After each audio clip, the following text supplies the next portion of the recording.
একটা মেয়ে তার স্বামীর বাড়ি যাওয়ার আগে তার বাবাকে একটা প্রশ্ন করলো, আচ্ছা বাবা, আমাদের উঠোনে যেই গাছটা আছে ওইটা কি আমাদের পাশের বাগানে লাগানো যায় না?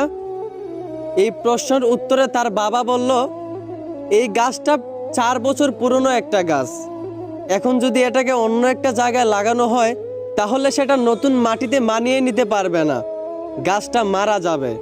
এই কথা শুনে মেয়েটা কাঁদতে কাঁদতে বলল, আচ্ছা বাবা, একটা 4 বছর পুরনো গাছ যদি তার জন্মস্থান ছেড়ে অন্য জায়গায় নিজেকে মানিয়ে নিতে না পারে, নতুন জায়গায় গিয়ে নিজেকে বাঁচাতে না পারে, তাহলে আমি তো তোমার ঘরে 22 বছর পুরনো একটা মেয়ে, আমি কিভাবে নিজের জন্মস্থান ছেড়ে অন্য জায়গায় গিয়ে নিজেকে মানিয়ে নিব?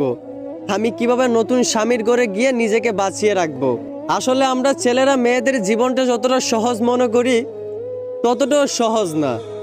আমরা হয়তো ভুলে যাই আমাদের মতো ছেলেদেরকে যেই আল্লাহ বানাইছেন ওদের মতো মেয়েদেরকেও কিন্তু ওই আল্লাহই বানাইছেন। কারো জীবন সহজ কারো জীবন কঠিন ভাবা এইটা কিন্তু ঠিক না। নিজের জায়গা থেকে সবাই সমান।